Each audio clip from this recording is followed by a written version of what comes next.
ನಾವೇನಂದ್ರೆ ಇವಾಗ ಪೀಪಲ್ ಸಲ್ hi friends, welcome to TMW bike zone. ನಾನು ನಿಮ್ಮ ಶಂಕರ್ ಮಾತಾಡ್ತೀನಿ, ಫೌಂಡರ್ ಆಫ್ TMW ಗ್ರೂಪ್ಸ್. ನೀವು ನೋಡ್ತಾ ಇರೋದು ಇಂಜಿನ್ ಓವರಾಲ್ ಅದ್ರ ಬಗ್ಗೆ ವೀಡಿಯೋಸ್ ಕಂಟಿನ್ಯೂ ಪ್ಲೇ ಲಿಸ್ಟನ್ನೇ ನೀವು ನೋಡ್ತಾ ಇದ್ದೀರಾ. ಯಾಕಂದರೆ ಬಂದ್ಬಿಟ್ಟು ಇವತ್ತು ನಾವು ಆಲ್ರೆಡಿ ನಾವು ಕ್ರಾಂಕ್ ಶಾಫ್ಟ್ ಯಾವ ಥರ ಕುಂಡ್ರಿಸೋದು, ಕೇಸ್ ಯಾವ ಥರ ಕುಂಡ್ರಿಸೋದು, ಬ್ರೇಕ್ನ ಯಾವ ಥರ ಮಾಡೋದು ಎಲ್ಲ ಬಂದು ನೋಡಿದ್ದೀವಿ.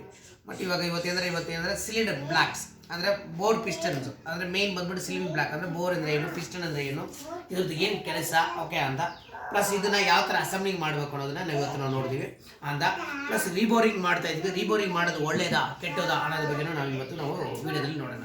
ಓಕೆ ಫ್ರೆಂಡ್ಸ್ ಅಂತ ಬನ್ನಿ ಇವತ್ತು ವೀಡಿಯೋನ ಏನಪ್ಪ ಅಂದರೆ ಇವತ್ತು ನಾವು ನೋಡ್ಬೇಕಾಗಿರೋದು ಫಸ್ಟ್ ಏನಪ್ಪ ಅಂದರೆ ಇವಾಗ ನಾವು ನೋಡಿದ್ರೆ ಪಿಸ್ಟನ್, ಇದೇ ಬಂದು ಪಿಸ್ಟನ್ನು, ಇದೇ ಬಂದ್ಬಿಟ್ಟು ಬೋರು. ಓಕೆ, ಬೋರ್ ಅಂತ. ಓಕೆ, ಬೋರ್ ಅನ್ನೋದು ಏನಿಲ್ಲ, ನಮಗೆ ಇಲ್ಲಿರೋದ ಒಂದು ಸ್ಟೋರೇಜ್. ಇವಾಗಂದರೆ ಬೋರ್ ಕೆಲಸ ಏನಪ್ಪ ಅಂದರೆ ಒಂದು ನಮ್ಮ ಮನೇಲಿರೋದ ಟ್ಯಾಂಕ್, ಸ್ಟೋರೇಜ್ ಟ್ಯಾಂಕ್ ಇದೆಯಲ್ಲ, ಆ ಟ್ಯಾಂಕ್ ಒಳಗಡೆ ಎಷ್ಟು ನೀರು ತುಂಬುತ್ತಲ್ಲ, ಆ ನೀರಿನ ಕೆಪಾಸಿಟಿ ಎಷ್ಟು ತುಂಬುತ್ತೆ, 100 ಲೀಟರ್ ಅಂದರೆ ಅದು 100 ಲೀಟರ್ ಅಂದರೆ 100 ಇಲ್ಲ 1000 ಲೀಟರ್ಸ್ ಅಂದರೆ 1000 ಲೀಟರ್ ಕೆಪಾಸಿಟಿ ಅಂತ ಹೇಳ್ತೀವಲ್ಲ, ಅದೇ ಥರನೇ ಬೋರ್ ಒಳಗಡೆ ಇದ್ರ ಒಳಗಡೆ ಎಷ್ಟು ನೀರು ನಿಂತ್ಕೊಳ್ಳೋದಲ್ಲ ಅದ್ರದನ್ನೇ ನಿಮಗೆ ಬೋರಿನ ಕೆಪಾಸಿಟಿ ಹೇಳ್ತಾರೆ. ಇದನ್ನ ಏನು ಮಾಡ್ತಾರೆ, CC ಅಂತ ಕನ್ವರ್ಟ್ ಮಾಡ್ತಾರೆ. ಅಂದರೆ ಆ್ಯಕ್ಚುಲಿ ಹೇಳ್ಬೇಕಂದ್ರೆ ಒಂದು ವೇಳೆ ಬಂದ್ಬಿಟ್ಟು ನಿಮಗೆ ಬಂದ್ಬಿಟ್ಟು 100 ಲೀಟರ್ಸ್ ನೀರು ಹಿಡಿತಂದರೆ ಅದು ಅಂದರೆ 100 ಲೀಟರ್ಸ್ ನೀರು ಅಂತ ಇರ್ತಾರೆ. ಇವಾಗ ಎಕ್ಸಾಂಪಲ್ 100 ml ನೀರು ಹಿಡಿತಂದರೆ ಅದು 100 cc ಅಂತಾರೆ. ಅದೇ 1000 ml ನೀರು ಹಿಡಿತಂದರೆ 1000 cc ಅಂತ ಹೇಳ್ತಾರೆ. ಆ ಥರನೇ ಓಕೆನಾ, ಆ ಥರ. ಇವಾಗ ಅದೇ ನಮಗೆ ಇವಾಗ 100 ಲೀಟರ್ ಟ್ಯಾಂಕಲ್ಲಿ ನೀವು 100 ತುಂಬಿಸಿದ್ರೆ ಅದು 1,00,000 cc ಅಂತ ಇರ್ತಾರೆ. ಅಷ್ಟೇ, ಬೇರೆ ಏನಿಲ್ಲ ಅಂತ. ಇದು ಯಾವ ಥರ ಕೆಲಸ ಮಾಡ್ತದೆ ನೋಡಿ, ಇದೇ ಪಿಸ್ಟನ್ ಇದ್ರ ಒಳಗಡೆ ಇರುತ್ತೆ. ಓಕೆನಾ ಅಂತ ನೋಡಿ, ಈ ಥರ ಮೇಲೆ ಕೆಳಗೆ ಹೋಗ್ತಾ ಇರ್ತದೆ, ಬರ್ತಾ ಇರ್ತದೆ ಅಂತ. ಇದು ಅಂತ ಬೇರೆ ಏನಿಲ್ಲ. ಬಟ್ ಇದರಲ್ಲಿ ನಿಮಗೆ ತಿಳ್ಕೊಳ್ಳೋಂಥ ವಿಷಯ ಏನಪ್ಪ ಅಂದರೆ ಮೇಯ್ನ್ ಅಂದರೆ ಇದಕ್ಕೆ ಆಯಿಲ್ ತುಂಬ ಇಂಪಾರ್ಟೆಂಟ್. ಆಯಿಲ್ ಇದ್ದರೆ ಇದನ್ನು ಓಡಿಸಿದಾಗ ಏನಾಗುತ್ತೆ ಅಂದರೆ ಇದನ್ನು ಸ್ಕೋರಿಂಗ್ ಬಂದುಬಿಡುತ್ತೆ. ಈ ಸ್ಕೋರಿಂಗ್ ಬಂತಂದರೆ ಹೋಯ್ತು. ಆ್ಯಕ್ಚುಲಿ ಹೇಳ್ಬೇಕಂದ್ರೆ ಇದರಲ್ಲಿ ಏನಂದರೆ ನೋಡಿ, ಇದು ನೋಡಿ ನಿಮಗೆ ಹಳೇದು ನಮ್ಗೆ ಗೊತ್ತಾಗ್ತಾ ಇದು ಹಳೆ ಪಿಸ್ಟನ್ಸು ನೋಡಿ, ಸ್ಕೋರಿಂಗ್ ಫುಲ್ಲ ಕಂಪ್ಲೀಟಾಗಿ ಸ್ಕೋರಿಂಗ್ ಆಗಿದೆ ನೋಡಿ. ಈ ಕಡೆ ಏನೂ ಆಗಿಲ್ಲ, ಕರೆಕ್ಟ್ ಅಲ್ವಾ? ಬರೀ ನೋಡಿ ನಮ್ಗೆ ಆಗಿರೋದು ಬರೀ ಈ ಕಡೆ ಮಾತ್ರ ನಿಮಗೆ ಆಗಿರೋದು, ಕರೆಕ್ಟ್ ಅಲ್ವಾ ಅಂತ. ಬಟ್ ಈ ಕಡೆ ಏನೂ ಆಗಿಲ್ಲ, ಓಕೆನಾ ಅಂತ. ಇದನ್ನೇ ನಿಮ್ಗೆ ಹೇಳೋದು ನಾರ್ಮಲಾಗಿ ಸೀಸ್ ಆಗುತ್ತೆ ಅಂತ ಹೇಳ್ತಾರೆ ಇಂಜಿನ್ನ, ಓಕೆನಾ ಅಂತ. ಈ ಥರ ಆದಾಗ ಏನಾಗುತ್ತೆ ಅಂದರೆ ನಿಮಗೆ ಯಾಕೆ ಈ ಥರ ಆಗುತ್ತೆ ಅಂತ ಹೇಳ್ಬೇಕಂದ್ರೆ ಫಸ್ಟು ರೀಸನ್ ಏನಂದರೆ ನಿಮಗೆ ಬಂದ್ಬಿಟ್ಟು ಇಂಜಿನ್ ಆಯಿಲ್ ನೀವು ಕರೆಕ್ಟಾಗಿ ಟೈಮ್ ಟು ಟೈಮ್ ಮೇಂಟೈನ್ ಮಾಡಿಲ್ಲ ಅಂದರೆ, ಇಂಜಿನ್ ಆಯಿಲು ನಿಮಗೆ ಕರೆಕ್ಟಾಗಿ ಮೇಂಟೈನ್ ಮಾಡಿಲ್ಲ ಅಂದರೆ ಅವಾಗ ಏನಾಗುತ್ತೆ ಅಂದರೆ ಈ ಥರ ಸೀಸ್ ಆಗುತ್ತೆ. ಅದಕ್ಕೆ ನೀವು ಹೇಳ್ತಿರೋದು ಎವ್ರಿ 3000 ಕಿಲೋಮೀಟರ್ಸ್ ಒನ್ಸ್ ನೀವು ಆಯಿಲ್ ಚೇಂಜ್ ಮಾಡಿ ಸರ್ವಿಸ್ ಮಾಡಿದಾಗ ನಿಮ್ಗೆ ಏನಾಗುತ್ತೆ ಅಂದರೆ ಗಾಡಿನಲ್ಲಿ ಲೈಫು ಜಾಸ್ತಿ ಬರುತ್ತೆ, ಪ್ಲಸ್ ಇಂಜಿನ್ನು ಸೀಸ್ ಆಗೋಲ್ಲ. ಇನ್ನೊಂದು ಏನಪ್ಪ ಅಂದರೆ ಸರ್ವಿಸ್ ಯಾಕೆ ಮಾಡಬೇಕು, ಬರೀ ಆಯಿಲ್ ಚೇಂಜ್ ಮಾಡ್ಕೊಂಡು ನಾವು ಗಾಡಿ ಓಡಿಸ್ಬೋದಲ್ಲ ಅಂತಂದರೆ ಆ್ಯಕ್ಚುಲಿ ನೋಡಿ, ಇದು ನಾನು ನೋಡ್ಬೇಕಾದ್ರೆ ನೀವು ಎಕ್ಸ್ಪ್ಲೋರ್ ಇದು ಹಿಂಡೆಡ್ ಸೈಡು, ಇದು ಎಕ್ಸಾಸ್ಟ್ ಸೈಡ್ ಇದು ಬರ್ತದೆ. ಅಂದರೆ ಕಾರ್ಬೋರೇಟರ್ ಸೈಡ್ ಪೆಟ್ರೋಲ್ ಹೋಗೋ ಸೈಡು ಮತ್ತು ಪೆಟ್ರೋಲ್ ಹೊರಗಡೆ ಬರೋ ಸೈಡಿಂದ. ಇದರಲ್ಲಿ ನಿಮಗೆ ಪೆಟ್ರೋಲ್ ಹೋಗೋ ಸೈಡಲ್ಲಿ ನಿಮಗೆ ಸೀಸ್ ಆಗಿದೆ, ಓಕೆನಾ. ಅಂದರೆ ಪೆಟ್ರೋಲ್ ಹೋಗಿರೋ ಸೈಜಲ್ಲಿ ಹೋಗ್ಬೇಕಾದ್ರೆ ಇದರಲ್ಲಿ ಏನಾಗಿದೆ ಅಂದರೆ ನಾರ್ಮಲ್ ಆಗಿದ್ರೆ ಇದು ಏರ್ ಫಿಲ್ಟರ್ನ ಚೆಕ್ ಮಾಡಬೇಕು. ಏರ್ ಫಿಲ್ಟರ್ ಕಡೆಯಿಂದ ಡೆಸ್ಟ್ ಹೋಗಿ ಡೆಸ್ಟಿಂದ ನಮಗೆ ಬಂದು ಇದರ ಬ್ಲಾಕ್ ಆಗಿರೋದು. ಓಕೆ, ಇದು ಯಾಕಂತ ಅಂದರೆ ಇವರು ಇಂಪ್ರಾಪರಾಗಿ ಸರ್ವಿಸ್ ಮಾಡಿಲ್ಲ. ಆ ಥರ ಟೈಮಲ್ಲಿ ಆಗುತ್ತೆ ಏನಾದ್ರೆ ಅದನ್ನು ಏರ್ ಫಿಲ್ಟರಲ್ಲಿ ನಿಮಗೆ ಬಂದು ಡೆಸ್ಟ್ ಒಳಗೆ ಹೋಗಿ ಇಂಜಿನ್ ಸೀಸ್ ಆಗುತ್ತೆ. ಅದಕ್ಕೆ ನಿಮಗೆ ಹೇಳೋದು ಸರ್ವಿಸ್ನ ಕರೆಕ್ಟಾಗಿ ಟೈಮ್ ಟು ಟೈಮ್ ಸರ್ವಿಸ್ ಮಾಡಿ ಅಂತ ಹೇಳೋದು.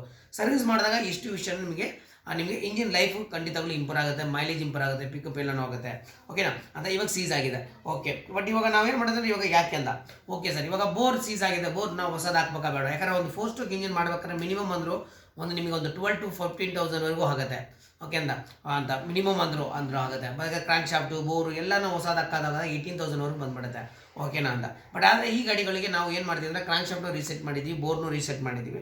ಓಕೆ, ಬೋರ್ ರೀಸೆಟ್ ಮಾಡ್ತೀರಲ್ಲ ಸರ್, ಅದರಿಂದ ನಿಮ್ಗೇನು ಸರ್ ಗಾಡಿ ನಿಮಗೆ ಲೈಫ್ ಬರುತ್ತಾ, ನಾಳೆ ಪ್ರಾಬ್ಲಮ್ ಬರಲ್ವ ಅಂದರೆ ಖಂಡಿತವಾಗ್ಲೂ ಒಂದು ಪ್ರಾಬ್ಲಮ್ ಬರಲ್ಲ. ಯಾಕಂದರೆ ರೀಬೋರಿಂಗ್ ಮಾಡೋದು ಅಂದರೆ ಆ್ಯಕ್ಚುಲಿ ಕಂಪನಿನ ರೆಕಮೆಂಡೆಡ್ ಇದೆ. ಆ್ಯಕ್ಚುಲಿ ಬಂದ್ಬಿಟ್ಟು ಏನಂದರೆ ಇವಾಗ ನೋಡಿ ಇದ್ರದ್ದು ಡಯಾಮೀಟರ್ ಬಂದು 50 mm ಇರುತ್ತೆ, ಇದೊಂದು 50 mm ಇರುತ್ತೆ. ಇದ್ರಲ್ಲಿ ನಾವು ಏನು ಮಾಡ್ತೀವಿ ಅಂದರೆ 50.25 ಅಂದರೆ 0.25 mm ಅಷ್ಟೇ ಎಕ್ಸ್ಟ್ರಾ ಹಾಕಿ ಈ ಹೊಸ ಪಿಸ್ಟನ್ ಹಾಕಿ ಈ ಸ್ಕೋರಿಂಗ್ ಇರೋದನ್ನ ಬೋರ್ ಒಳಗಡೆ ಕೂಡ ಇದನ್ನು ನಾವು ಕ್ಲೀನಾಗಿ ಪಾಲಿಷಿಂಗ್ ಮಾಡಿರ್ತಾರೆ, ಅಂದರೆ ಡ್ರಿಲ್ ಮಾಡಿ ಪಾಲಿಷಿಂಗ್ ಮಾಡಿದ್ದಾರೆ. ಅದರಿಂದ ನಿಮಗೆ ಏನೂ ಆಗಲ್ಲ. ಅವಾಗ ಏನಾಗುತ್ತೆ ಅಂದರೆ ಈ ಪಿಸ್ಟನ್ ಅದು ಕರೆಕ್ಟಾಗಿ ಸೈಜ್ ಇರೋದ್ರಿಂದ ನಿಮಗೆ ಲೈಫ್ ಬರುತ್ತೆ, ಏನು ತೊಂದರೆ ಇಲ್ಲ. ಬಟ್ ಅಂದರೆ ಇದರಲ್ಲಿ ಇಂಪಾರ್ಟೆಂಟ್ ವಿಷಯ ಏನಂದರೆ ಇವಾಗ ಬೋರ್ ರಿಬೋರಿಂಗ್ ಆಯಿತು. ಯಾಕಂದರೆ ನಾನು ಕೂಡ ಅಷ್ಟೇ, ನಾನು ರಿಬೋರಿಂಗ್ ಮಾಡ್ತಾ ಇರೋದು ಆಲ್ಮೋಸ್ಟ್ ಲಾಸ್ಟ್ 10 to 11 years ನಾನು ಕಂಟಿನ್ಯೂ ಬೋರ್ ರಿಬೋರಿಂಗ್ ಮಾಡ್ತಾ ಇದ್ದೀನಿ. ಬಟ್ ನನಗೆ ಯಾವುದೇ ಥರ ಕಂಪ್ಲೇಂಟ್ಗಳು ಯಾವುದೂ ಇಲ್ಲ. ಇದುವರೆಗೂ ಒಳ್ಳೆ ಆಲ್ಮೋಸ್ಟ್ ಅಂದರೂ ಕಮ್ಮಿ ಅಂದರೂ ಒಂದು 50,000 to 60,000 ಕಿಲೋಮೀಟರ್ ಓಡ್ತಾ ಇದೆ. 1,00,000 ಕಿಲೋಮೀಟರ್ ಓಡಿರೋಂಥ ಗಾಡಿಗಳು ಕೂಡ ನನ್ನದ್ರಿಂದ ರೆಗ್ಯುಲರಾಗಿ ಸರ್ವಿಸ್ ಬರ್ತಾ ಇದೆ. ಬಟ್ ಅಂಥದ್ದು ಏನು ಕಂಪ್ಲೇಂಟ್ ಇಲ್ಲ. ಅದಕ್ಕೋಸ್ಕರ ಯಾಕಂದರೆ ನಾನು ಫಸ್ಟ್ ಒಂದು ಮಾಡಿದ್ದು ಗಾಡಿಗೆ ಬೋರ್ ಮಾಡಿದಾಗ ಫಸ್ಟ್ ನಾನು ಹಾಕಿ ಒಂದು ಚೆಕ್ ಮಾಡಿದೆ. ಆ ಗಾಡಿಗಳಿಗೆ ಪಲ್ಸರಿಗೆ ಫಸ್ಟ್ ಮಾಡಿದ್ದೆ. ಬಟ್ ಯಾಕಂದರೆ ಅವಾಗ ಕಸ್ಟಮರ್ ಹತ್ರ ಕಾಸು ಇರಲಿಲ್ಲ ಅನ್ನೋ ಒಂದು ಕಾಸ್ಕೋದ್ರೆ ಆವಾಗ ನಾನು ಸರಿ ಓಕೆ ಏನು ಮಾಡೋಣ ಅಂತ ಆಲ್ಟರ್ನೇಟ್ ಮಾಡಬೇಕಂತ ಮಾಡಿಕೊಟ್ಟೆ. ಬಟ್ ಅದು ಗಾಡಿ ನಿಮಗೆ 45,000 ಕಿಲೋಮೀಟರ್ಸ್ ಬಂತು. ಬಟ್ ಆವಾಗಲೂ ಬೋರಿಂಗ್ ಪ್ರಾಬ್ಲಮ್ ಬಂದಿಲ್ಲ. ಬಟ್ ಅದು ಬೇರೆ ಇಶ್ಯೂ ಆಗಿತ್ತು, ಕ್ರ್ಯಾಂಕ್ ಶಾಫ್ಟ್ ಒಂದು ಇಶ್ಯೂ ಆಗಿತ್ತು, ಅದರಿಂದ ನಾನು ಬಿಚ್ಚಿದ್ದೆ. ಓಕೆ ಅಂತ ಕ್ರ್ಯಾಂಕ್ ಶಾಫ್ಟ್ ಬಿಚ್ಚಿದಾಗ ನನ್ನ ಬೋರ್ನ ಚೆಕ್ ಮಾಡಿದಾಗ ಆವಾಗಲೂ ಬೋರ್ ಚೆನ್ನಾಗಿತ್ತು. ಓಕೆ, ಆಮೇಲೆ ನನಗೆ ಒಂದು ಕಾನ್ಫಿಡೆಂಟ್ ಬಂತು, ಓಕೆ ಚೆನ್ನಾಗಿದೆ, ಈ ಥರ ಮಾಡ್ಬೋದು ಅನ್ನೋದಕ್ಕೋಸ್ಕರ ನೆಕ್ಸ್ಟ್ ನಾನು ಮುಂದಕ್ಕೆ ಬೆಳೆಸಿ ಮಾಡ್ತಾಯಿದ್ದೀನಿ ಅಂತ. ಪ್ಲಸ್ ಇವಾಗ ನಾನು ಮಾಡ್ತಾಯಿದ್ದೀನಿ, ಪ್ಲಸ್ ಇವಾಗ ಯಾವುದೇ ಗಾಡಿ ಕಂಪ್ಲೇಂಟು ಇಲ್ಲ, ಚೆನ್ನಾಗಿದೆ. ಬಟ್ ಏನಂದರೆ ಇದರಲ್ಲಿ ನಮಗೆ ಮೇನ್ ಇಂಪಾರ್ಟೆಂಟ್ ಏನು ವಿಷಯ ಬಂದರೆ ನಾವು ಹಾಕುವಂಥ ಮೆಟೀರಿಯಲ್ಸು ಅಂದರೆ ಪಿಸ್ಟನ್ಸ್ ಬಂದುಬಿಟ್ಟು ನಿಮಗೆ ಇವಾಗ ಉಷಾ ಪಿಸ್ಟನ್ ಹಾಕ್ತೀವಿ. ಇದಕ್ಕೆ ನಮಗೆ ನಾರ್ಮಲಾಗಿ ಹೇಳ್ಬೇಕಂದ್ರೆ ಇದಕ್ಕೆ ಏನಾಗ್ತೀವಿ ಅಂದರೆ ಉಷಾ ಪಿಸ್ಟನ್ ಹಾಕೋದು ಇದಕ್ಕೆ ನಾನು ಹೋಂಡಾ ಗಾಡಿಗಳಿಗೆಲ್ಲ ಅದಕ್ಕೂ. ಪ್ಲಸ್ ಯಾವುದೇ ಪಿಸ್ಟನ್ ಹಾಕಿದ್ರೆ ಒರಿಜಿನಲ್ ಹಾಕ್ಬೇಕು, ಉಷಾ ಆಗ್ಬೋದು, ಇಲ್ಲ ಮಾಲಿ ಆಗ್ಬೋದು, ಓಕೆನಾ, ಅಂದರೆ ಗಾಯ್ಡ್ಸ್ ಆಗ್ಬೋದು. ಓಕೆ, ನಾನು ಈ 3 ಕಂಪ್ನಿ ಬಿಟ್ಟು ಬೇರೆ ಯಾವುದೇ ಪಿಸ್ಟನ್ಗಳು ಹಾಕಲ್ಲ, ಸಜೆಷನ್ನು ಮಾಡೋದಿಲ್ಲ ಅವರು ಅಂತ. ಪ್ಲಸ್ ಇನ್ನೊಂದು ವಿಷಯ ಅಂದರೆ ಇದು ಮೇಯ್ನ್ ಲೇತ್ ವರ್ಕ್ ಕೆಲಸ ಮಾಡೋದು ಪರ್ಫೆಕ್ಟಾಗಿ ಮಾಡಿದ್ರೆ ಅಷ್ಟೇ ಅದು ಅಂತ. ಯಾಕಂದರೆ ನಾವು ಇದು ರೀಬೋರಿಂಗ್ ಬಂದು ನಾವು ಮೆಕ್ಯಾನಿಕ್ ನಾವು ಮಾಡೋದಿಲ್ಲ, ಇದು ಲೇತವ್ರು ಮಾಡ್ತಾರೆ. But easy to doing this perfect work ಇದ್ರೆ ಮಾತ್ರ ನಮಗೆ ಅಂತ. ಓಕೆ, ನಾನು ಇವಾಗ ಯಾವ ಥರ ಅಸೆಂಬ್ಲಿಂಗ್ ಮಾಡೋದ್ರ ಬಗ್ಗೆ ನಿಮ್ಗೆ ಹೇಳ್ಕೊಡ್ತೀನಿ ಅಂತ. ಬನ್ನಿ ನೀವು ಅಂತ. ಇದೇ ನಿಮಗೆ ಪಿಸ್ಟನ್ ಅಸೆಂಬ್ಲಿ ಮಾಡೋಕ್ಕೆ ಮುಂಚೆ ಫಸ್ಟ್ ಏನಂದರೆ ಇಲ್ಲಿ ನೋಡಿ ಇದಿರುತ್ತಲ್ಲ ಅಂತ, ಇದನ್ನು ಫಸ್ಟ್ ಒಂದು ಬಟ್ಟೆ ಹಾಕಿ ಕವರ್ ಮಾಡ್ಕೊಂಬಿಡಿ. ಓಕೆನಾ ಅಂತ. ಕವರ್ ಮಾಡೋಕ್ಕೆ ಮುಂಚೆ ಒಂದು ವಿಷಯ ಹೇಳ್ತೀನಿ, ಜಿ ಪಿ ಪಿನ್ ಇದೆಯಲ್ಲ, ಈ ಪಿನ್ನು ಇದು ಒಳಗಡೆ ಆಗುತ್ತಾ ಇಲ್ಲೋ ಅಂತ ಚೆಕ್ ಮಾಡ್ಕೊಂಬಿಡಿ. ಓಕೆ ಅಂತ. ಇದು ಪಿನ್ನಲ್ಲಿ ಪ್ಲೇ ಇರಬಾರ್ದು, ಪ್ಲಸ್ ಟೈಟು ಹೋಗಬಾರ್ದು. ಇದನ್ನ ಫಸ್ಟ್ ಕನ್ಫರ್ಮೇಷನ್ ಮಾಡ್ಕೊಳ್ಳಿ. ಇದು ಫಸ್ಟ್ ಸ್ಟೆಪ್ಪು. ನೆಕ್ಸ್ಟ್ ಏನಪ್ಪ ಅಂದರೆ ಇದು ಹಾಗೆ ಇಷ್ಟ ಏನು ಮಾಡ್ಬೇಕಂದ್ರೆ ಇದಕ್ಕೆ ಒಂದು ಬಟ್ಟೆ ಒಳಗಡೆ ಇಟ್ಬಿಡ್ಬೇಕು. ಯಾಕೆ ಸರ್ ಬಟ್ಟೆ ಇಡ್ತೀನಿ ಅಂದರೆ, ಯಾಕಂದರೆ ನಾವು ಕೆಲಸ ಮಾಡ್ತಾ ಇರ್ಬೇಕಾದ್ರೆ ಏನೇ ಒಂದು ಹೊಳಗೋಯ್ತು ಅಂತ ತಿಳ್ಕೊಳ್ಳಿ, ಮತ್ತೆ ಎಲ್ಲನೂ ಕಂಪ್ಲೀಟಾಗಿ ಬಿಚ್ಚಬೇಕಾಗತ್ತೆ. ಬಟ್ ಅಲ್ವಾ, ಅದಕ್ಕೋಸ್ಕರ ಯಾವತ್ತು ಸೇಫ್ಟಿ ಪರ್ಪಸ್ಗೋಸ್ಕರ ನಾವು ಈಗ ಮಾಡ್ಕೋಬೇಕು. ಓಕೆ, ಯಾಕಂದರೆ ಇವಾಗ ಲಾಕ್ ಹಾಕ್ತಾ ಇದ್ದೀವಿ. ಓಕೆ ಅಂತ ಲಾಕ್ ಸಡನ್ನಾಗಿ ಇದ್ಬಿಡುತ್ತೆ ಅಂತ. ಇವಾಗ ಇದರಲ್ಲಿ ಇನ್ನೊಂದು ವಿಷಯ ಏನಂದರೆ, ಇವಾಗ ಪಿಸ್ಟನ್ ಹಾಕ್ತೀವಿ. ಈ ಪಿಸ್ಟನ್ ಹಾಕ್ಬೇಕಾದ್ರೆ ಏನು ಮಾಡ್ತೀವಿ ಅಂದರೆ ನೋಡಿ, ಇನ್ನೊಂದಿದೆ KWP ಅಂತ. ತುಂಬ ಜನ ಕನ್ಫ್ಯೂಸ್ ಆಗೋಂಥ ವಿಷಯ ಏನಪ್ಪ ಅಂದರೆ ಇದನ್ನೇ ಏನಂದರೆ ನೋಡಿ, ಇನ್ನೊಂದು ಇದೆ ಇಲ್ಲಿ ನೋಡಿ, ಈ ಕಡೆ ನೋಡಿದ್ರೆ KWP ಅಂತ ಇರ್ತಾರೆ. ತುಂಬ ಜನ ಏನು ಮಾಡ್ತಾರೆ, KWP ಅಂದರೆ KWP ಹಿಂಗೆ ಹಾಕ್ಬಿಡ್ತಾರೆ. ಹಂಗೆ ಹಾಕ್ಬೇಡಿ ಯಾವತ್ತೂ. ಇದನ್ನು ಅನ್ನೋದು ಯಾವತ್ತೂ ಇದು ಮೇಲೆ ಬರುತ್ತೆ, ಯಾವತ್ತೂ ಹಿಂಗಿರಬೇಕು. ಅಂದರೆ ಹೆಸರು ಇಲ್ಲಿ ಮಾತ್ರ ಉಲ್ಟಾ ಬರುತ್ತೆ ವರ್ಡ್ಸು, ಅದಕ್ಕೆ ಕ್ಲಿಯರಾಗಿ ನೋಡ್ಕೊಳ್ಳಿ. ಯಾಕಂದರೆ ಈ ಪಿಸ್ಟನ್ ಬಂದ್ಬಿಟ್ಟು ನಿಮಗೆ ಬಂದ್ಬಿಟ್ಟು ಇನ್ಲೆಟ್ಗೆ ಸಪ್ರೇಟಾಗಿ ಡಿಸೈನ್ ಇರುತ್ತೆ, ಎಕ್ಸಾಸ್ಟ್ಗೆ ಸಪ್ರೇಟಾಗಿ ಡಿಸೈನ್ ಇರುತ್ತೆ. ಅದು ತಗ್ದಂಗೆ ನಾವು ಮ್ಯಾಚ್ ಮಾಡಿ ಹಾಕಬೇಕು. ಅಂದರೆ ರೂಲ್ಟ್ ಹಾಕಿದಾಗ ಏನಾಗುತ್ತೆ ಅಂದರೆ ಸೌಂಡ್ ಬರುತ್ತೆ, ಗಾಡಿಯಲ್ಲಿ ಕಂಪ್ಲೇಂಟ್ ಬರುತ್ತೆ, ಮತ್ತು ಆಯಿಲ್ ಕುಡಿತದೆ. ಅದರಿಂದ ಕಂಪಲ್ಸರಿ ಇದೇ ಥರ ಹಾಕಬೇಕು. ಬಟ್ ಈ ಥರ ಹಾಕ್ಬೇಕಾದ್ರೆ ನಿಮ್ಗೆ ಏನು ಮಾಡ್ಬೇಕಾದ್ರೆ ಲಾಕ್ ಹಾಕ್ಬೇಕಲ್ಲ, ನಮಗೆ ಈಸಿಯಾಗಿ ಕಂಫರ್ಟಬಲ್ ಇರಬೇಕು. ರೈಟ್ ಸೈಡಲ್ಲಿ ಇದೆಯಾ ಲೆಫ್ಟ್ ಸೈಡ್ ಇದೆ ನೀವು ಕನ್ಫರ್ಮ್ ಮಾಡ್ಕೊಂಬಿಟ್ಟು ನಿಮ್ಗೆ ಯಾವ ಥರ ಕಂಫರ್ಟಬಲ್ ಇದೆ ಆ ಥರ ಮಾಡ್ಕೊಂಡು ಈ ಗೆಜನ್ ಪಿನ್ನ ತೊಗೊಂಡು ಇದು ಪಿನ್ ಒಳಗಡೆ ಹಾಕ್ಕೊಳ್ಳಿ. ಓಕೆನಂತ. ಯಾಕಂದ್ರೆ ನನಗೆ ಈ ಕಡೆಯಿಂದ ಹಾಕೋದಕ್ಕೆ ಕಷ್ಟ ಆಗುತ್ತೆ, ನಾನು ಅದರಿಂದ ನಾನು ಈ ಕಡೆಯಿಂದ ಹಾಕ್ತಾ ಇದ್ದೀನಲ್ಲ, ಅದಕ್ಕೆ ಏನು ಮಾಡ್ತಾರೆ, ಇವಾಗ ಇನ್ಲೆಟ್ ಇರೋ ಇಲ್ಲಿ ನಾನು ಲಾಕ್ ಹಾಕ್ಕೊತೀನಿ. ಈ ಲಾಕ್ ಹಾಕ್ಬೇಕಾದ್ರೆ ಏನಿಲ್ಲ, ಈ ಲಾಕ್ ಇರುತ್ತೆ. ಈ ಲಾಕಲ್ಲಿ ಮೇಯ್ನ್ ಅಂದರೆ ನೋಡಿ, ಇಲ್ಲಿದೆಲ್ಲ ಇದೆ ಈ ಲಾಕು. ಈ ಲಾಕಲ್ಲಿ ನಿಮಗೇನಿಲ್ಲ ಹಿಂಗೆ ಇಟ್ಕೊಳ್ಳಿ. ಇದು ತುಂಬ ಕೇರ್ಫುಲ್ಲಾಗಿ ಹಾಕಬೇಕು ಲಾಕ್ಸು ಇದು. ಯಾಕಂದರೆ ಅದಕ್ಕೆ ಕರೆಕ್ಟಾಗಿ ಸೀಟಿಂಗ್ ಆಗಿದೆಯಾ ಇಲ್ಲ ಎಲ್ಲನೂ ಕನ್ಫರ್ಮೇಷನ್ ಮಾಡ್ಕೊಂಡದ ಮೇಲೇ ನೀವು ಇದು ಮಾಡಬೇಕು. ಓಕೆನಾ ಅಂತ. ಹೀಗೆ ಮಾಡಿ ಚಿಕ್ಕ ಕನೆಕ್ಟರ್ ತೊಗೊಳ್ಳಿ. ಕನೆಕ್ಟರ್ ತೊಗೊಂಡು ಒಂದೇ ನಿಮಿಷ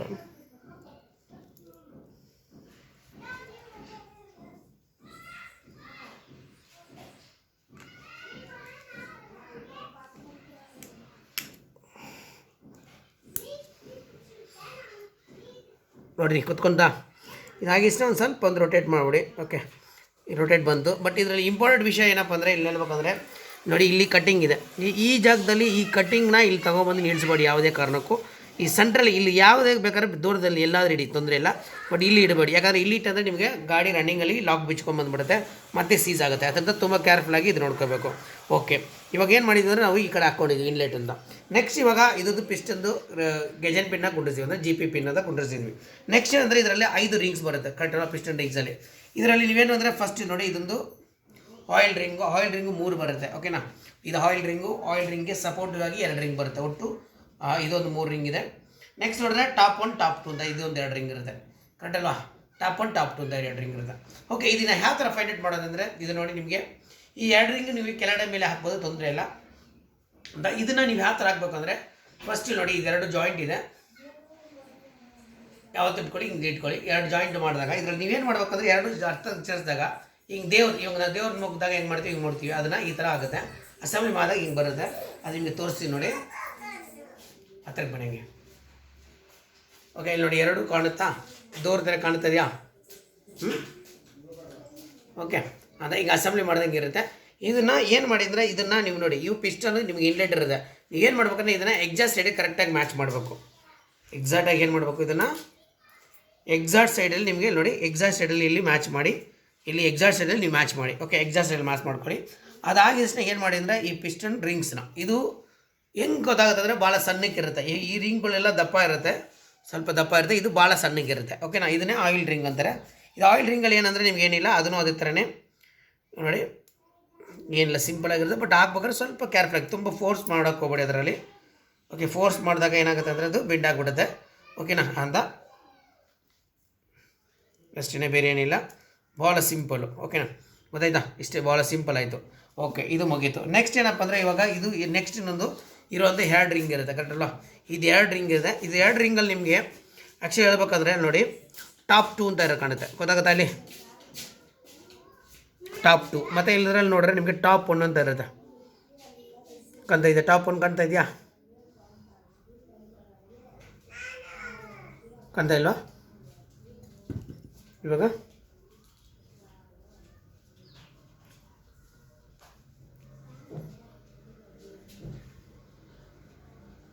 ಟಾಪ್ 1 ಕಾಣ್ತಾ ಇದೆಯಾ? ಓಕೆ, ಇವಾಗ ನೋಡಿ, ಇವಾಗ ಟಾಪ್ 1 ಅಂದರೆ ಟಾಪ್ 2 ಅಂತ ನಿಮಗೆ ಇಲ್ಲಿ ನೋಡಿ ಕ್ಲಿಯರ್ ಆಗಿ ಗೊತ್ತಾಗುತ್ತೆ. ಇನ್ನೊಂದು ಅಂದರೆ ಕಲರ್ ಡಿಫ್ರೆಂಟ್ ಇರುತ್ತೆ. ಓಕೆ, ಒಂದು ಸಿಲ್ವರ್ ಇರುತ್ತೆ, ಬ್ಲ್ಯಾಕ್ ಇರುತ್ತೆ. ಬಟ್ ಇದೇನೆಂದರೆ ಕೆಲವು ಗಾಡಿಯಲ್ಲಿ ನಿಮಗೆ ಕಲರ್ ಇಟ್ಕೊಂಡು ನಾವು ಮಾಡೋಕ್ಕಾಗಲ್ಲ, ದಯವಿಟ್ಟು ಅದನ್ನು ಮಾಡ್ಕೋಬೇಡಿ.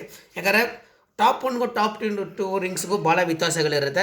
ಯಾಕಂದರೆ ಟಾಪ್ 2 ಕೆಲಸ ಏನಪ್ಪ ಅಂದರೆ, ರಿಂಗ್ಸಿಂದ ಕೆಲಸ ಏನಪ್ಪ ಅಂದರೆ, ಇವಾಗ ಇದ್ರದ್ದು ಕೆಲಸ ಏನಂತ ನಿಮ್ಗೆ ಹೇಳ್ಬಿಡ್ತೀನಿ. ಫಸ್ಟ್ ಇದು ರಿಂಗ್ಸ್ ಕುಂಡಿಸ್ಬಿಡ್ತೀನಿ, ಆಮೇಲೆ ನಿಮ್ಗೆ ಹೇಳ್ತೀನಿ. ಓಕೆ, ಇದಾಗಿ ಏನು ಮಾಡಿದರೆ ಇದು ನೋಡಿ, ಯಾವಾಗಲೂ ಅಷ್ಟೇ ನೇಮ್ ಇರೋದು ಯಾವತ್ತೂ ನಿಮಗೆ ಮೇಲೆ ಬರಬೇಕು.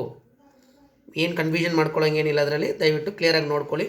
ಯಾಕಂದರೆ ಇದರ 4 ಸ್ಟೋಕಲ್ಲಿ ಭಾಳ ಇಂಪಾರ್ಟೆಂಟ್ ವಿಷಯ ಇದು. ನಿಮಿಷ,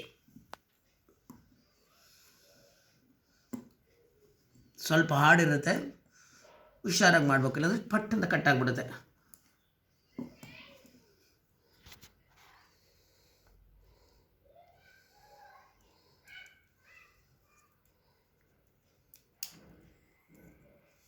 ಓಕೆ ಫ್ರೆಂಡ್ಸ್, ಆಯಿತಾ? ಇವಾಗ ಇದು ಟಾಪ್ 1 ಇರೋದು ನೇಮ್ ಮೇಲೆ ಇರಬೇಕು. ಓಕೆ, ಅದನ್ನ ಹಿಂಗೆ ಇಟ್ಕೊಳ್ಳಿ. ಇದನ್ನು ಯಾವ ಹ್ಯಾಂಗಲಲ್ಲಿ ನಾವು ಸೆಟ್ ಮಾಡಬೇಕು ಅಂತ ಬಗ್ಗೆ ನಾನು ನಿಮ್ಗೆ ಹೇಳ್ಕೊಡ್ತೀನಿ. ಓಕೆ ಅಂತ, ಯಾಕಂದರೆ ಇದು ಹೀಗೆ ಹಾಕಿದ ತಕ್ಷಣ ಫಸ್ಟ್ ನೀವು ರೊಟೇಟ್ ಮಾಡಬೇಕು. ಯಾಕಂದರೆ ಎಲ್ಲ ಸ್ಟೆಕ್ ಆಗ್ತಾಯಿದೆ ಇಲ್ಲ ಅಂತ, ಯಾಕಂದರೆ ಇದು ಫ್ರೀ ಆಗಿರಬೇಕು. ಸ್ಟೆಕ್ ಆಯಿತು ಅಂದರೂ ಕೂಡ ಪ್ರಾಬ್ಲಮ್ ಆಗುತ್ತೆ. ಓಕೆನಾ ಅಂತ, ಇವಾಗ ಹಿಂಗೆ ಹಾಕ್ಬಿಟ್ಟಿದ್ದೀರಾ. ಓಕೆ, ಇವಾಗ ಇದ್ರದ್ದು ರಿಂಗ್ಸ್ಗಳದ್ದು ಕೆಲಸಗಳು ಏನಾದ್ರೆ ಅಂತ ಹೇಳ್ಬಿಡ್ತೀನಿ ಫಸ್ಟ್ ಅಂತ. ಇದು ಆಯಿಲ್ ರಿಂಗು. ಇದು ಆಯಿಲ್ ರಿಂಗ್ ಏನಂದರೆ ಇಲ್ಲಿಂದ ಆಯಿಲ್ ಲುಬ್ರಿಕೇಷನ್ ಆಗ್ತಾ ಇರ್ತದೆ. ನೋಡಿ, ನಿಮಗೆ ಹೋಲ್ ಕಾಣ್ತಾ ಇದೆಯಾ? ಇಲ್ಲಿಂದ ನಿಮಗೆ ಆಯಿಲ್ ಬರುತ್ತೆ. ಈ ಹೋಲ್ಗಳೆಲ್ಲಿಂದ ನಿಮಗೆ ನೋಡಿ, ಇಲ್ಲಿಂದ ಆಯಿಲ್ ಇಲ್ಲಿಗೆ ಈಚೆ ಬರುತ್ತೆ, ಇಲ್ಲಿ ಆಯಿಲ್ ಸಪ್ಲೈ ಆಗ್ತಾ ಇರ್ತದೆ. ಓಕೆನಾ, ಅದೇ ಥರ ಈಗ ಆಯಿಲ್ ರಿಂಗ್ ಒಳಗಡೆನೂ ಕೂಡ ನೋಡಿ ಹೋಲ್ ಇರುತ್ತೆ. ನೋಡಿ, ಇದು ಫಸ್ಟ್ ಹೋಲು, ಅದು ಮುಂಚೆ ಒಂದು ಹೋಲ್ ಇದೆಲ್ಲ ಸೆಕೆಂಡ್ ಹೋಲ್, ಅದು ಇದು ಒಳಗಡೆ ಇರುತ್ತೆ. ಇಲ್ಲಿಂದ ನಿಮ್ಗೆ ಆಯಿಲ್ ಬರ್ತಾ ಇರ್ತದೆ. ಯಾಕಂದರೆ ನಮಗೆ ಓನ್ಲಿ ಫಾರ್ ಇಲ್ಲಿ ಬರ್ನಿಂಗ್ ಚೇಂಬರಲ್ಲಿ ಮಾತ್ರ ಆಯಿಲ್ ಬರೋಲ್ಲ, ಉಳಿದ ಕಡೆ ಎಲ್ಲ ಕಡೆನೂ ಆಯಿಲ್ ಆಗ್ತಾ ಇರ್ತದೆ. ಓಕೆನಂದ, ಈ ಟಾಪ್ 2 ರಿಂಗ್ಸಿನ ಕೆಲಸ ಏನಂದರೆ ನೆಕ್ಸ್ಟ್ ಹೇಳ್ಬೇಕಾದ್ರೆ ಇದು ಮೇಯ್ನ್ ಕೆಲಸ 2 ಕೆಲಸ ಮಾಡುತ್ತೆ. ಒಂದು ಕೆಲಸ ಏನಪ್ಪ ಅಂದರೆ, ಇವಾಗ ನೋಡಿ ಇಲ್ಲಿರಿಂದ ಆಯಿಲ್ನ ಫಸ್ಟು ಆಯಿಲ್ ಇಲ್ದಂಗೆ ಕ್ಲೀನ್ ಮಾಡೋದು ಇದ್ರದ್ದು ಫಸ್ಟ್ ಕೆಲಸ. ಓಕೆ ಅಂತ ಅಂದರೆ ಆಯಿಲಲ್ಲಿ ಇಳ್ದಂಗೆ ಫಸ್ಟ್ ಕೆಲಸ ಮಾಡುತ್ತೆ. ಎರಡನೇ ಕೆಲಸ ಏನಪ್ಪ ಅಂದರೆ ಇದ್ರದ್ದು ಕೆಲಸ ಏನಂದರೆ ಅಲ್ಲಿರೋಂಥ ಕಂಪ್ರೆಷನ್ ಮಾಡುತ್ತೆ. ಅಂದರೆ ಅಲ್ಲಿರೋಂಥ ಕಂಪ್ರೆಷನ್ನ ಬಿಡ್ದಂಗೆ ಕಂಪ್ಲೀಟಾಗಿ ಕವರ್ ಮಾಡುತ್ತೆ. ಓಕೆ, ಈ ಟಾಪ್ 1 ರಿಂಗಿನ ಕೆಲಸ ಏನಪ್ಪ ಅಂದರೆ ಫುಲ್ ಕಂಪ್ಲೀಟಾಗಿ, ಒಂದು ವೇಳೆ ಇದು ಆಯಿಲ್ ಸೆಕೆಂಡ್ ರಿಂಗು ಒಂದು, ಯಾಕಂದರೆ ಸೆಕೆಂಡ್ ರಿಂಗ್ ನಾವು ಏನೇ ಅಸೆಂಬ್ಲಿಂಗ್ ಮಾಡಿದ್ರು ಕೂಡ ಈ ಗ್ಯಾಪ್, ಸ್ವಲ್ಪ ಗ್ಯಾಪ್ ಇರುತ್ತೆ. ಆ ಕಡೆಯಿಂದ ಒಂದು ಕಡೆ ಪ್ಲೇಸೆಲ್ಲ ಆಯಿಲ್ ಹೋಗ್ತಾ ಇರ್ತದೆ. ಅದರಿಂದ ಆ ಆಯಿಲನ್ನು ಏನು ಮಾಡ್ತೀವಿ ಅಂದರೆ, ಆಯಿಲ್ ಇದು ಬಂದ್ಬಿಟ್ಟು ಆಯಿಲನ್ನು ಕಡಿಮೆ ಮಾಡ್ಬಿಡುತ್ತೆ, ತಿಳಿ ಎಳೆದು ಬಿಡುತ್ತೆ. ಪ್ಲಸ್ ಇನ್ನೊಂದು ಮೇಯ್ನ್ ಇದ್ರದ್ದು ಕೆಲಸ ಏನಪ್ಪ ಅಂದರೆ ಕಂಪ್ರೆಸರ್ ಮಾಡೋದು, ಅಂದರೆ ಬೋರ್ಗೂ ಪಿಸ್ಟನ್ಗೂ ಇರುವಂಥ ಕ್ಲಿಯರೆನ್ಸನ್ನು ಫುಲ್ಫಿಲ್ ಮಾಡೋದು, ಅದೇ ಇದ್ರದ್ದು ಕೆಲಸ. ಆ್ಯಕ್ಚುಲಿ ಈ ಪಿಸ್ಟನ್ಗಳು ನಾರ್ಮಲಾಗಿ ಹೇಳ್ಬೇಕಂದ್ರೆ ನಿಮ್ಗೆ ಏನು ಬಂದರೆ ಅಂತ ಪಿಸ್ಟನ್ ನಿಮಗೆ ನೋಡೋದಕ್ಕೆ ನಿಮಗೆ ನೋಡಿದ್ರೆ ಒಂದೇ ಥರ ಲೆವೆಲ್ ಆಗಿರುತ್ತೆ. ಬಟ್ ಆದರೆ ಡಿಸೈನಿಂಗ್ ಈ ಥರ ಇರಲ್ಲ, ಪಿಸ್ಟನ್ಸು ಈ ಥರ ಇರುತ್ತೆ ಪಿಸ್ಟನ್ಗಳು. ಯಾಕಂದರೆ ಇಲ್ಲಿ ದಪ್ಪ ಇರುತ್ತೆ, ಇಲ್ಲಿ ನಿಮಗೆ ಸಣ್ಣ ಇರುತ್ತೆ. ಬಟ್ ಇಲ್ಲಿಗೂ ನಿಮ್ಗೆ ಎಕ್ಸಾಂಪಲ್ ಹೇಳ್ಬೇಕಾದ್ರೆ ಎಷ್ಟು ಡಿಫ್ರೆಂಟ್ ಇರುತ್ತೆ ಗೊತ್ತಾ, ಲೆವೆಲ್ ಆಗಿಟ್ಟರೆ ಮತ್ತೆ ಈ ಥರ ಈ ಗ್ಯಾಪ್ ಇರುತ್ತಲ್ಲ, ಈ ಗ್ಯಾಪ್ನ ಕವರ್ ಮಾಡೋದಕ್ಕೆ ನಾವು ಪಿಸ್ಟನ್ ರಿಂಗ್ಸ್ನ ಕೊಟ್ಟಿರ್ತಾರೆ. ಓಕೆ, ಯಾಕಂದ್ರೆ ಪಿಸ್ಟನ್ ರಿಂಗ್ಸ್ ಅದಕ್ಕೆ ತಗ್ದಂಗೆ ಆ ಗ್ಯಾಪ್ನ ಕರೆಕ್ಟಾಗಿ ಕವರ್ ಮಾಡಿಕೊಳ್ಳುತ್ತೆ. ಓಕೆ ಫ್ರೆಂಡ್ಸ್, ಯಾಕಂದರೆ ಅದು ಅಷ್ಟು ಮೈಕ್ರೋ ಇದ್ರೆ ಕ್ಲಿಯರೆನ್ಸಲ್ಲಿ ಇರುತ್ತೆ, ಬಟ್ ಅದರ ಸೇಫ್ ಆ ಥರ ಇರುತ್ತೆ. ಓಕೆನಾ ಫ್ರೆಂಡ್ಸ್, ಇವಾಗ ಅಷ್ಟು ವಿಷಯ ಗೊತ್ತಾಯ್ತು.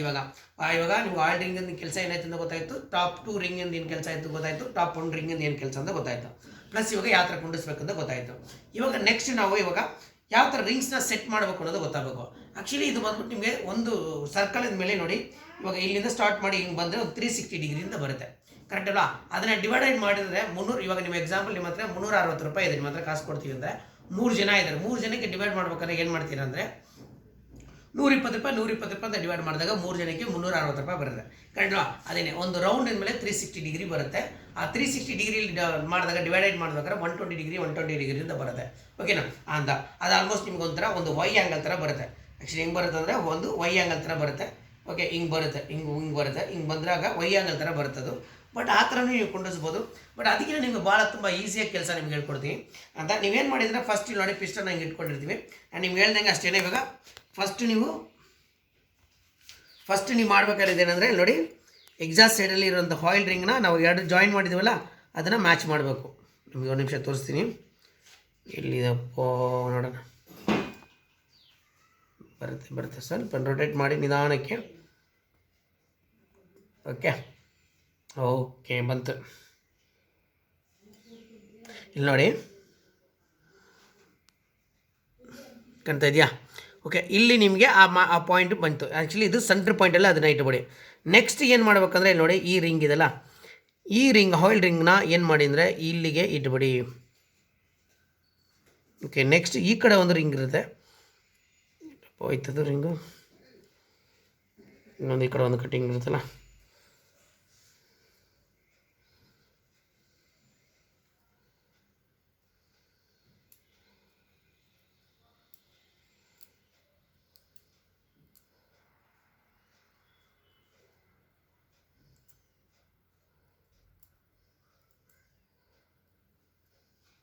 ಓಕೆ ಫ್ರೆಂಡ್ಸ್, ಹಿಂಗೆ ಇಟ್ಬಿಡಿ.